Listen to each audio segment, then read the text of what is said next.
रे दिल कहे रुक जा रे रुक जा, यहीं पे कहीं, जो बात इस जगह है कहीं पर नहीं, जो बात इस जगह है कहीं पर नहीं। दिल कहे रुक जा रे रुक जा, यहीं पे कहीं, जो बात इस जगह है कहीं पर नहीं।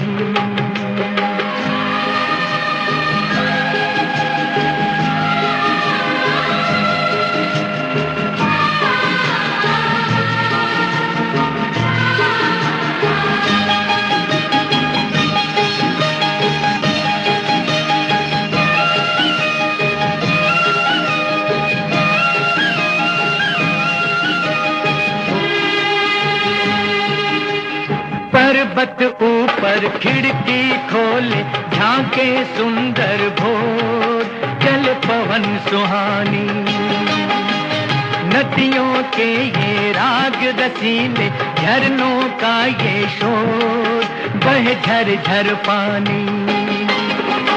मत भरा समा बन धुला धुला, हर कली सुख पल यहाँ रस घुला घुला।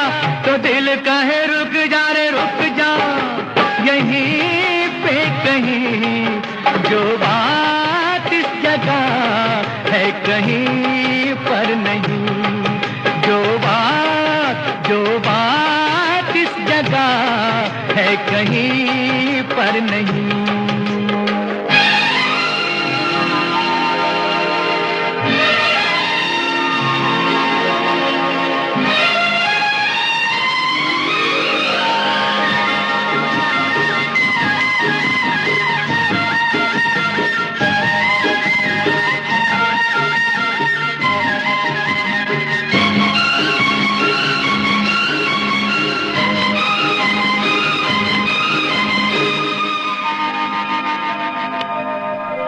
नीली नीली झील में झलके नील गगन का रूप, बहे रंग के धारे, ऊंचे ऊंचे पेड़ घनेरे, झंटी जिनसे धूप, खड़े बाह पसारे। चंपई चंपई फिजा दिन खिला खिला, डाली डाली चिड़ियों की सदा सुर मिला मिला। तो दिल कहे रुक जा रे रुक जा, यहीं पे कहीं, जो बात इस जगह है कहीं पर नहीं, जो बात इस जगह है कहीं पर नहीं।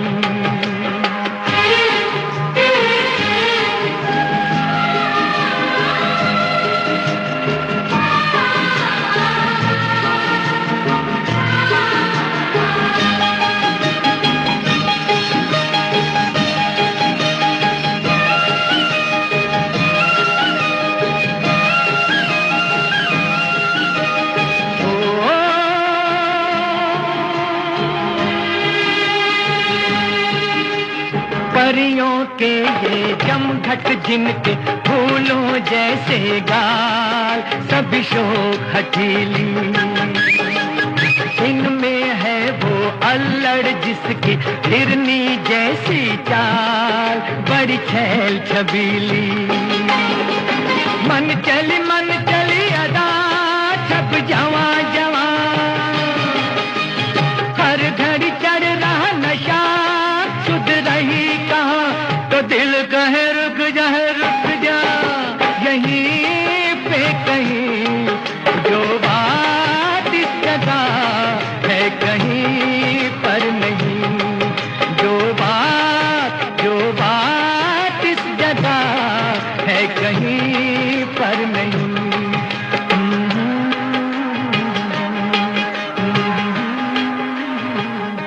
वाकई में बहुत प्यारा सा गीत, और मुझे क्यों ऐसा लग रहा है कि रावत जी के अंदर का कवि कुछ कहना चाह रहा है। एक्चुअली आदमी को प्रकृति से, इंसानों से प्रेम होता है जी। और ये एक नैसर्गिक गुण है इंसान का, प्रेम करना। लेकिन एक प्रेम जो इंतहा की हद तक पहुंच जाए तो एक सूफियाना कुछ अंदाज पैदा हो जाता है प्रेम के अंदर। तो इस पे आधारित मेरी एक रचना है जी। इश्क भला आसान कहाँ है, इश्क में चैन हवा हो जाए, इश्क में जीता हारा सब कुछ, इश्क में दर्द दवा हो जाए। इश्क किया तो सोते जगते, नाम उसी का काम उसी का, खोना पाना जग में कैसा, खर्च उसी का दाम उसी का। उसके सारे मेले सजते, नगर नगर और जंगल जंगल, हर वीराने में मस्ती है, घर घर गाता मंगल मंगल। छोड़ फकीरी वह क्यों जाए, दरबारों या दरवानों में, उसकी है पहचान उसी से, अपनों में या अनजानों में। इश्क की राहें जैसी भी हैं, इश्क ही मंजिल इश्क ही कंदा, इश्क है सहरा इश्क है गहरा, पानी आग हवा हो जाए, कहीं बहे झरनों के जैसा, इश्क ही घोर घटा हो जाए। इश्क पे बहुत अच्छी कविता आपने लिखी और आपने सुनाई, बहुत अच्छा लगा सुनकर। रावत जी, क्या क्या लिखना आपको पसंद आता है और कब समय निकाल पाते हैं लिखने के लिए? असल में ये प्रक्रिया दिन भर चलती है जी। कब किस वक्त कौन सा ख्याल आपके मन में हाजिर हो जाए तो उसी वक्त मुझे फिर वो उतारना पड़ता है पेपर के ऊपर। ये बात अलग है कि अगर उसका पहला बंद बन गया या मुखड़ा बन गया तो फिर बाद में उस पर काम और किया जाए, लेकिन अगर मूल विचार ही अगर उस वक्त नहीं लिखा तो फिर वो कभी वापस नहीं आता। कभी कभी मुझे लगता है कि दुनिया में हर इनोवेशन, हर खोज का आधार वो विचार ही है जो दूसरी दुनिया से आता है, मुझे ऐसा लगता है और मैं इसमें स्ट्रांग बिलीव भी करता हूँ। वो हमारी रचनाओं के साथ भी होता है, हमारे लेखन के साथ भी होता है और ऐसा लगता है कि कोई हमको कह रहा है कि लिखो।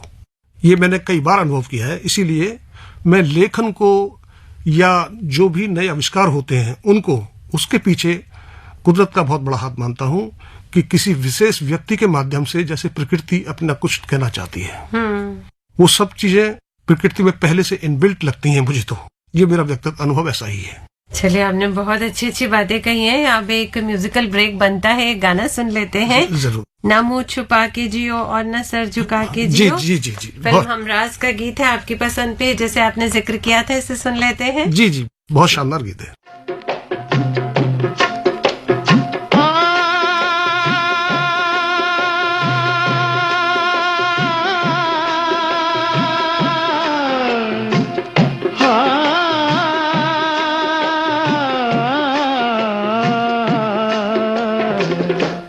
न मुंह छुपा के जियो और न सर झुका के जियो, न मुंह छुपा के जियो और न सर झुका के जियो।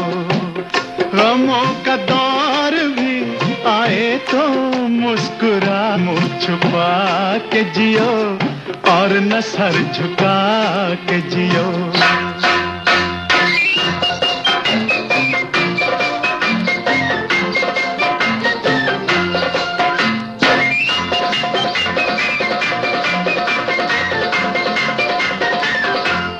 घटा में छुप के सितारे फना नहीं होते, घटा में छुप के सितारे फना नहीं होते। अंधेरी रात के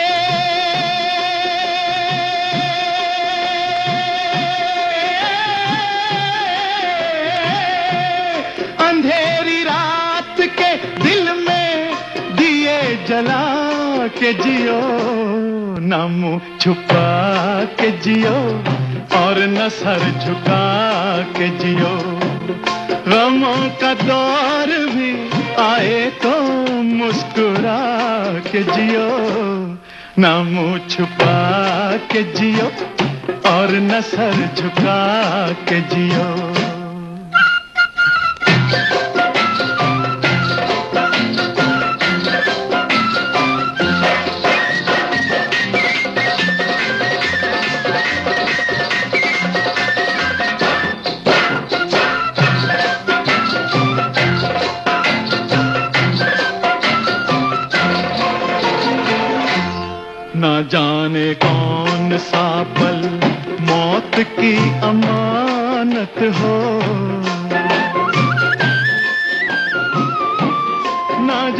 में कौन सा पल मौत की अमानत हो, हर एक पल की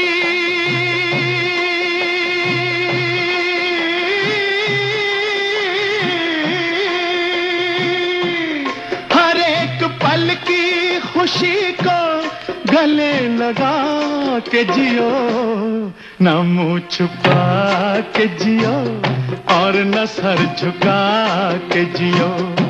ओ गमों का दौर भी आए तो मुस्कुरा के जियो, न मुंह छुपा के जियो और न सर झुका के जियो।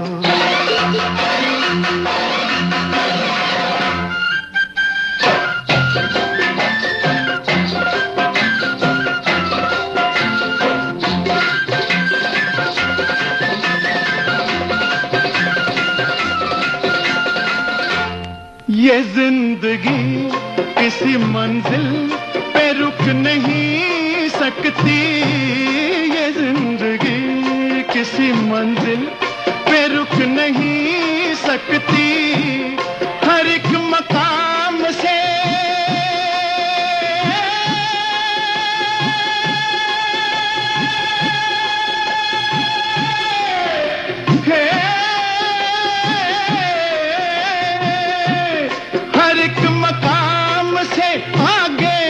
कदम बढ़ा के जियो, न मुंह छुपा के जियो और न सर झुका के जियो, न मुंह छुपा के जियो और न सर झुका के जियो। गमों का दौर भी आए तो मुस्कुरा के जियो, न मुंह छुपा के जियो और न सर झुका के जियो। रावत जी, बचपन आपका कहाँ बीता? जिला मथुरा में एक गांव है हमारा, छोटा सा, करीब मथुरा से 26 किलोमीटर के आसपास। दीनदयाल उपाध्याय जी का जन्म स्थान है जी। उनके गांव से मेरा गांव करीब 8 किलोमीटर दूर है, तो वहीं मैं पैदा हुआ और वहीं परवरिश हुई और गांव की मिट्टी की तमाम खुशबू मेरे अंदर भरी हुई है जी। जो तो वो नदी के किनारे दौड़ना, वो झीलों के पास बैठना, इसीलिए आपका जो अंदर का कवि है ना वो उभर के आ गया, क्योंकि प्रकृति के पास रहे आप। बेशक वो मिट्टी की महक मुझे आज भी आती है और वो वातावरण मेरे मन में अभी तक बैठा हुआ है। तो मथुरा से दिल्ली का सफर कैसे हुआ? पढ़ाई लिखाई के लिए इधर आए थे? वास्तव में हमारे समय पे नौकरियां बहुत कम थी जी। तो महानगरों में आना पड़ता था, तो उसी तलाश में मैं भी आया। 1982 तक जारी रहा, लेकिन 1982 की एक शाम ऐसा लगा कि गीतों से, इन सब चीजों से जीवन यापन मुश्किल है, तो फिर कलम को रख दिया कि पहले काम कर लें। तो लगभग 30 से 35 साल कलम को रखा ही रहा। अच्छा, बीच में ब्रेक आ गया? बिल्कुल ब्रेक आया, फिर लेखन पूरा ही बंद हो गया।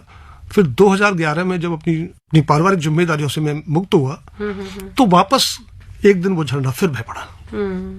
तो जैसे कि जो बीज था अंदर वो गया नहीं था, वो मेरे अंदर ही था, जो 2011 में आके फिर हुआ। तो उसके बाद तो फिर लगातार रचनाएं, लगभग अब आप सोच लीजिए 365 दिन होते साल में, तो अब तक लगभग 6000 से ऊपर रचनाएं हो चुकी हैं। तो प्रतिदिन का एक कविता तो एवरेज आता ही है जी।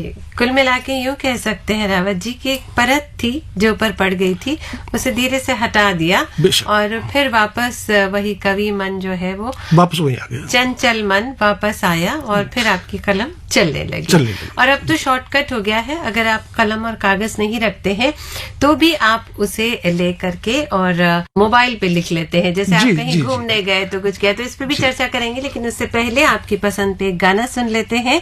कौन सा गीत सुनेंगे? ए भाई जरा देख के चलो। ए भाई जरा देख के चलो जी।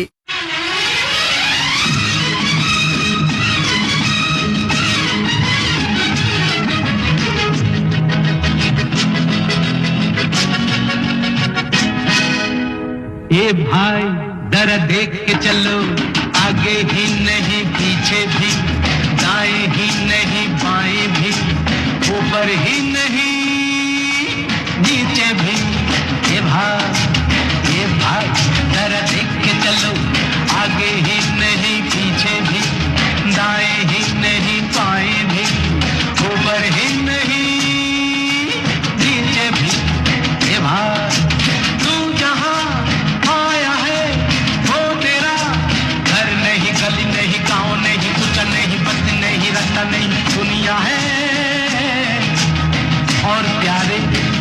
का ये सर्कस है, और सर्कस में बड़े को भी, छोटे को भी, खरे को भी, खोटे को भी, दुबले को भी, मोटे को भी, नीचे से ऊपर को, ऊपर से नीचे को आना जाना पड़ता है। और रिंग मास्टर के घोड़े पर थोड़ा जो भूख है, थोड़ा जो पैसा है, थोड़ा जो किस्मत है, कर नाच के दिखाना यहाँ पड़ता है, बार बार रोना और गाना यहाँ पड़ता है। हीरो से जोकर बन जाना पड़ता है। ये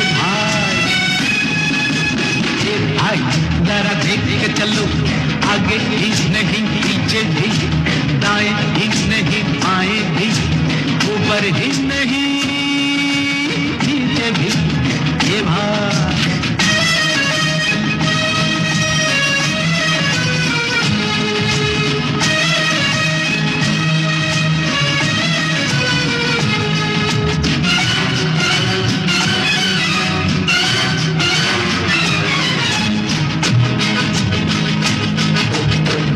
से डरता है क्यों, मरने से डरता है क्यों, ठोकर तो जब तक न खाएगा, पास किसी हमको न जब तक बुलाएगा, जिंदगी है चीज क्या नहीं जान पाएगा, रोता हुआ आया है, रोता चला जाएगा।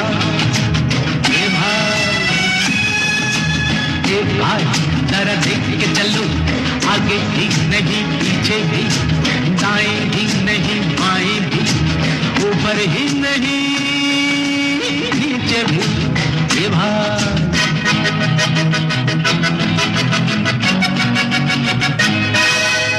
ए भाई जरा देख के चलो, आगे भी नहीं पीछे भी, दाएं ही नहीं बाएं भी, ऊपर ही नहीं नीचे भी। ए भाई क्या है करिश्मा, कैसा खिलवाड़ है, जानवर आदमी से ज्यादा वफादार है, खाता है कूड़ा भी, रहता है भूखा भी, फिर भी वो मालिक पे करता नहीं बार है। और इंसान ये माल जिसका खाता है, प्यार जिससे पाता है, गीत जिसके गाता है, उसके ही सीने में भौंकता कटार है। कहिए श्रीमान आपका क्या विचार है? माल जिसका खाता है, प्यार जिससे पाता है, गीत जिसके गाता है, उसके ही सीने में भौंकता कटार है। भाई जरा देख के चलो, आगे भी नहीं पीछे भी, दाएं भी नहीं बाएं भी, ऊपर ही नहीं नीचे भी। ये भाई फिल्में देखते हैं कि नहीं? एक दौर था कि बेहद फिल्में देखी मैंने, और पढ़ाई के टाइम पे मैंने पढ़ाई कम की, फिल्में ज्यादा देखी। एक मेरी रचना है, जो हमारे सरहद पर सैनिक खड़े होते हैं हर मौसम में, एक चिट्ठी लिखी थी सरहद से एक सैनिक ने। ले हथेली पर खड़े हम, सरहदों पर जान अपनी, है तिरंगा प्यार मेरा, है तिरंगा शान अपनी। वक्त आधी रात का है, छा रही काली घटाएं, शर्प की फुफकार जैसी चल रही ठंडी हवाएं, पर नहीं पीछे हटेंगे, है यही तो आन अपनी, ले हथेली पर खड़े हम, सरहदों पर जान अपनी। क्या बात, बहुत खूबसूरत, बहुत अच्छी, बहुत प्यारी पंक्तियां। कवि मन जो होता है ना, वो चंचल मन होता है, और चंचल प्रकृति जब आपके अंदर होती है तो बहुत कुछ लिखने को मन करता है। आपकी बहुत सारी पुस्तकें हैं, लिखते रहते हैं आप, किताबें हैं, तो लगभग कितनी पुस्तकें अभी तक आ गई आपकी? अभी मेरी प्रकाशित तो एक ही हुई है, लेकिन 2 प्रकाशनाधीन है, और बाकी का एडिटिंग का काम चल रहा है, क्योंकि लेखन इतना ज्यादा हो चुका है कि लगभग 50 तो किताबें बनेंगी। पहले मेरा इरादा नहीं था इतनी सारी किताब छपवाने का, लेकिन अब मुझे लगा है कि उनको किताब की फॉर्म में कन्वर्ट किया जाए जी। और अब वो प्रकाशन की पूरी एक श्रृंखला चलेगी, लगातार प्रकाशन चलेगा। अब आपने संजो लिया है, और अब पुस्तक का एक फॉर्म आपको उन्हें दे देना, वो लगातार ताकि सब पढ़ सके। जी, वो मुझे ऐसा लगा कि कोई मुझसे कह रहा है कि ये तुम्हारे लिए नहीं है, ये आगे जाने के लिए है। अब आगे जाने का तरीका एक ये है, एक तो आपका माध्यम FM गोल्ड, ऐसे माध्यम ही, और पुस्तक, ऐसे माध्यम ही वो रास्ता बनाएंगे जो उन बातों को आगे तक पहुंचाएंगे। क्योंकि ये अंदर की अनुभूति मुझे हुई, और आपने उसी वक्त मुझे बुला भी लिया। बहुत बहुत शुक्रिया आपका, बहुत बहुत धन्यवाद। ये भी एक अजीब इत्तेफाक है। अलग अलग विषय को लेकर आप लिखते हैं और मुझे ऐसा लगता है कि कहीं घूमने गए, वहां भी कुछ देखा तो चंद पंक्तियां लिख ली, कहीं बैठे हैं कुछ सोच आई तो चंद पंक्तियां लिख ली, ऐसे ही पूरी कविता निकल के आती है। ऐसे ही दृश्य देखते ही कविता उतरने लगती है, कई दफा खुद शब्द आने लगते हैं। एक कविता ऐसे ही उतरी जी कि सुबह सुबह परिंदों को उड़ते हुए देखा बालकनी से। मैं उनको देखता था, शाम को जाते हुए देखता था। तो परिंदों को देख के जो कविता स्वयं उतर के आई, सवेरे सवेरे ये आते हैं रोज, सवेरे सवेरे ये आते हैं रोज, इधर से उधर को भी जाते हैं रोज, अकेले दुकेले या फिर झुंड में उड़ते परिंदों को किसकी है खोज। ये एक मेरी पूरी कविता है बड़ी। तो वो परिंदों को देख के कविता बनने लगती है। कभी एक हमारे बालकनी में वाइफ ने कुछ गेहूं के बीज बो रखे थे, तो वो पौधे उग आए थे, तो अब उन पर बाली आ गई थी, अभी की बात है ताजा। तो एक छोटी सी चिड़िया की बालकनी में आवाज आ रही थी, लेकिन वो दिखाई नहीं पड़ रही थी, इतनी छोटी थी, दिखाई नहीं पड़ रही थी। तो जब मैंने गौर से देखा तो वो चिड़िया दिखाई पड़ी, तो मुझे लगा कि ये भी चुगने आई है, दाना चुगने आई, और उस पर एक पूरी कहानी बन गई काव्यात्मक रूप में। पहले तो मेरे बच्चे मुझसे कहानी पूछते थे, मुझे कोई कहानी याद नहीं होती थी, लेकिन उसने बन जाती है। कब अपना स्वरूप बड़ा कर दे कुछ पता नहीं लगता। कभी लोग अपनी एक अलग दुनिया बसाते हैं मन में और उस दुनिया में जीते भी हैं। जी, आपकी जो अलग सी दुनिया थी उसमें हमने ताक झांक किया और उसमें से बहुत सारी बातें हमने निकाल ली और अपने श्रोताओं तक पहुंचा दी। रावत जी, बहुत आनंद आया। तो एक छोटी सी चिड़िया की लंबी सी कहानी, जो किताब आपके हाथ में है, उसे हम ले लेंगे और पूरी पढ़ लेंगे। Thank you so much. Thank you, बहुत बहुत शुक्रिया, बहुत बहुत धन्यवाद। बहुत बहुत धन्यवाद। प्रीति को दें इजाजत, नमस्कार।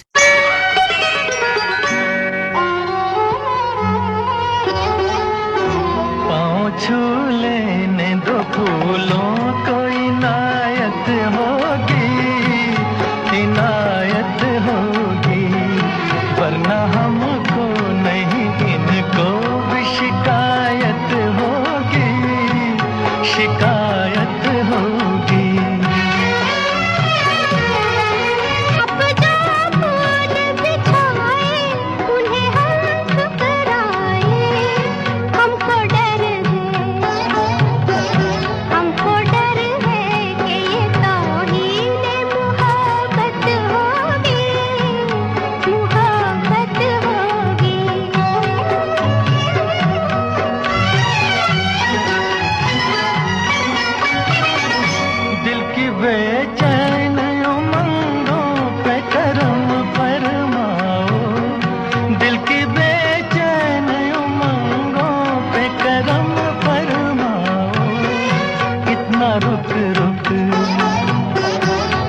रुक रुक के चलो